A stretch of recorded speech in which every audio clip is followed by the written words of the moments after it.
Corona की बढ़ती महामारी के बीच आखिरकार गुरुवार को राजस्थान में उपचुनाव के प्रचार का शोर थम ही गया। अब राजसमंद, सुजानगढ़ और सहाड़ा में कल होने वाले चुनाव को लेकर कई सियासी दिग्गजों की प्रतिष्ठा दांव पर लगी है।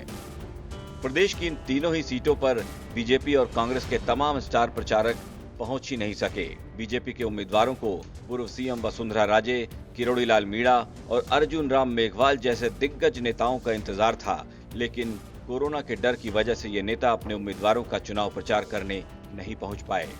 हालांकि बीजेपी से राज्यसभा के सांसद ज्योतिरादित्य सिंधिया और केंद्रीय वित्त राज्य मंत्री अनुराग ठाकुर ने पार्टी के स्टार प्रचारकों की इस कमी को पूरा करने की पूरी कोशिश भी की।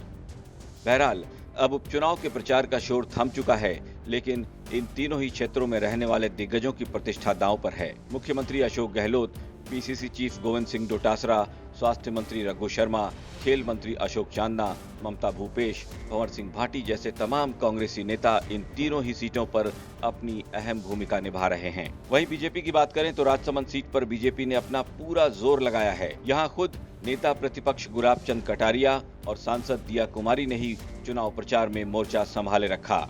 लेकिन कुछ दिन पहले ही महाराणा प्रताप को लेकर गुलाब चंद कटारिया के एक बयान से बीजेपी को कुछ नुकसान होने का भी डर सताने लगा है। लेकिन कटारिया जिस वर्ग से आते हैं उस वर्ग का राजसमंद में बोलबाला है। ऐसे में जीत होगी या हार, सब कुछ कटारिया पर ही निर्भर है। कुछ इसी तरह से सांसद दिया कुमारी के सांसद होने के नाते अब राजसमंद सीट को चुनावी प्रतिष्ठा का प्रश्न बना लिया है। उधर सहाड़ा सीट पर सतीश पुनिया अकेले ही काफी सक्रिय दिखे। बीजेपी का प्रदेश अध्यक्ष होने के नाते सतीश पुनिया की साख तीनों ही सीटों पर दांव पर है, लेकिन सबसे ज्यादा ध्यान वो सहाड़ा सीट पर ही दे रहे हैं। चुनाव प्रचार के आखिरी दिन गुरुवार को भी पुनिया सहाड़ा में ही डेरा जमाए हुए थे। सीट पर मुकाबला त्रिकोणीय माना जा रहा है।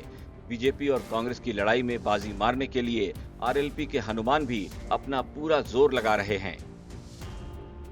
हालांकि लादूलाल पितलिया के नामांकन वापस लेने के बाद सहाड़ा में बीजेपी पहले से ज्यादा मजबूत हुई है कि तीसरी सीट सुजानगढ़ में खुद उपनेता प्रतिपक्ष राजेंद्र सिंह राठौड़ ने अपना पूरा जोर लगाया है।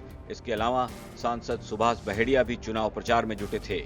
यहां चुनाव प्रचार के दौरान ही प्रत्याशी रतनलाल जाट और सांसद बहेड़िया भी कोरोना पॉजिटिव हो गए। अब कौन जीतेगा, किसकी हार होगी, ये दावे से कहना तो मुश्किल है, लेकिन कांग्रेस और बीजेपी के साथ ही अब आरएलपी भी इन तीनों ही सीटों पर अपनी मजबूत दावेदारी होने का दावा कर रही है। ब्यूरो रिपोर्ट, राजस्थान तक।